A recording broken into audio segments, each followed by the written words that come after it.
علی ظفر صاحب، عابد زبیری صاحب بھی ہمارے ساتھ موجود ہیں، ان کی جانب چلتا ہوں، لیکن ایک چیز مجھے بتائیے کہ اگر تو یہی مقصد ہے حکومت کا، جو 41 ارکان ہیں ان پر کسی قسم کا پریشر جائے یا دباؤ جائے، تو کیا ابھی تک آپ کے جتنے بھی ممبران ہیں ان 41 میں سے کسی نے کوئی ایسی سچویشن فیس کی ہے جس پر کوئی پریشر آ رہا ہو کہ آپ نے وہاں پر نہیں جانا، اس پارٹی میں آ جائیں یا کسی اور میں چلے جائیں؟ اطلاع تو آئی ہے کچھ جگہوں پہ، لیکن وہ پوزیشن یہی ہے کہ ہمارے پاس تقریباً جتنے لوگ ہیں انہوں نے آلریڈی ایفیڈیوٹس دے دی ہیں اور وہ فائل ہونے والے ہیں الیکشن کمیشن آف پاکستان کے پاس۔ کچھ لوگ شاید باہر گئے ہیں، وہ عمرے کے لیے یا ملک سے باہر ہیں، وہ بھی ایک دو دن میں آ جائیں گے اور وہ بھی دے دیں گے۔ تو کوئی ایسی خدشہ نہیں لگ رہا ہمیں کہ کوئی دباؤ یا پریشر کے تحت کوئی ایسا ہوگا جو اس کو جو ایفیڈیوٹس نہیں فائل کرے گا الیکشن کمیشن آف پاکستان کے پاس کہ ہم نے پی ٹی آئی کو جوائن کرنا ہے۔ صحیح۔ عابد زبیری صاحب، یہ جو حکومت کی جانب سے بھی کہا جا رہا ہے کہ پابندی پاکستان تحریک انصاف پر لگانے کے لیے ریفرنس بھیجا جائے گا کابینہ سے منظوری لینے کے بعد، لیگلی آپ اس چیز کو کہاں پر دیکھتے ہیں اس فیصلے کو؟ بسم اللہ الرحمن الرحیم۔ نہیں، یہ تو بہت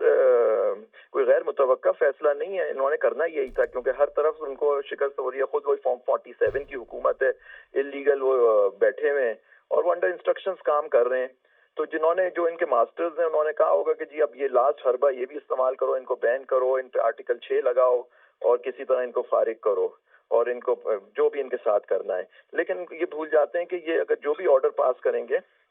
اس کے اندر جو اس کو 15 دن کے اندر ان کو اس ڈیکلریشن کو فائل کرنا ہوتا ہے سپریم کورٹ میں، اور سپریم کورٹ میں ان کو ثابت کرنا ہوگا کہ یہ جماعت کے اوپر پابندی جو لگائی جا رہی ہے وہ آئین و قانون کے حساب سے صحیح ہے۔ تو وہاں جا کے ان کو یہ ثابت کرنا ہوگا، سپریم کورٹ اس میں حتمی فیصلہ کرے گی۔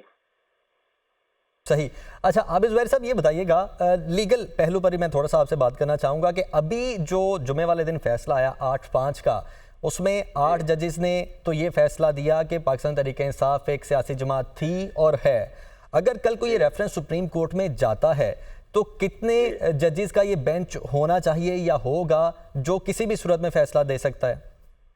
پہلی بات ہے کہ یہ جو فیصلہ جماعت کا جو فیصلہ تھا، یہ 11 ججز نے یہ بات کی، ایون جو جنہوں نے 8 سے ڈس ایگری کیا اس میں 11 ججز ہیں، صرف 2 ججوں نے کہا کہ ان کو نہیں جانی چاہیے۔ 11 ججز بشمول چیف جسٹس صاحب نے یہ کہا کہ یہ جماعت ہے اور سیٹیں ان کو جانی چاہیے تھی۔ یہ سب 11 لوگ ججوں نے یہ کہا ہے۔ اب دیکھیے یہ جو بینچ کی فارمیشن، تو اب ہمارے یہاں پریکٹس اینڈ پروسیجر ایکٹ ہے، اس میں 3 سینئر ججز بیٹھ کے بینچ فارمیشن پہ بات کرتے ہیں، اس کے حساب سے پھر بینچ فارمیشن ہوتی ہے۔ اور یہ کیونکہ آرٹیکل 17(2) میں کہیں یہ نہیں لکھا کتنی کی بینچ ہونی چاہیے، لیکن کانسٹیٹیوشنل پوائنٹ ہے اس کے اندر، جب ایشو اٹھیں گے تو 5 سے زیادہ کی ہی بینچ، 5 یا 5 سے زیادہ کی بینچ ہوگی under the practice and procedure قانون جو ہے۔ صحیح۔ تو اگر 5 یا 5 سے زیادہ ججز کا بینچ بھی ہوتا ہے، اگر 11 ججز آلریڈی کہہ چکے ہیں کہ پاکستان تحریک انصاف ایک سیاسی جماعت ہے اور رہے گی، تو اس کا امپیکٹ کیا پڑے گا دوبارہ؟ کیونکہ اگر بڑا فل کورٹ بھی بن جاتا ہے 13 سے، جائیں گے وہ یہ کہیں گے کہ یہ جماعت جو ہے، بے شک جماعت ضرور ہے، رجسٹرڈ بھی ہے الیکشن کمیشن میں، الیکشن بھی آپ نے ہولڈ کیا کہ انہوں نے لڑا اپنے اس پہ، تو ان سے بلے کا نشان لے لیا گیا تھا، لیکن وہاں جا کے ان کو دکھانا ہوگا کہ یہ کچھ ایسے انہوں نے آئین و قانون توڑا ہے جس کی وجہ سے ان پہ یہ بین رکھنا چاہیے۔ ہمارے یہاں پاضی میں بھی ہوا ہے، کمیونسٹ پارٹی آف پاکستان پہ بین لگا تھا 50s میں، جماعت اسلامی میں 64 میں لگا، جو انہوں نے پھر سپریم کورٹ نے سیٹ اسائڈ کیا، مولانا مودودی کے نام سے وہ کیس رپورٹڈ ہے۔ پھر 76 میں نیب ہوا کرتی تھی، عوامی نیشنل پارٹی کی جو پریڈیسیسر تھی، نیشنل عوامی پارٹی، اس پہ بین لگا، ولی خان صاحب کہ وہ کیس ہے رپورٹڈ مرحوم کا، اس میں انہوں نے اس بین کو بھی سیٹ اسائڈ کیا جو نیب پہ لگایا تھا 1970s میں۔ صحیح، یعنی کہ آپ کہہ رہے ہیں کہ جو آلریڈی ایک ججمنٹ آ چکی ہے، اگر ججز نے اپنا مائنڈ ڈسکلوز کر دیا یا فیصلے دے دیا ہے، اس کا اس ریفرنس پر کوئی اثر نہیں ہوگا اگر حکومت بھیجتی ہے تو؟ جماعتیں دیکھیں وہاں بات ہوگی، کیونکہ یہ بین لگانے جا رہے ہیں کہ جی یہ لوگ دہشت گردی میں انوالوڈ ہیں، اس طرح سے ان کو ثابت کرنا ہوگا وہاں کے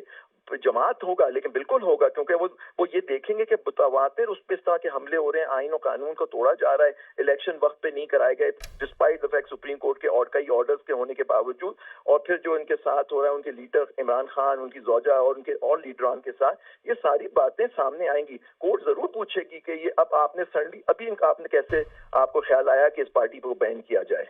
ٹھیک۔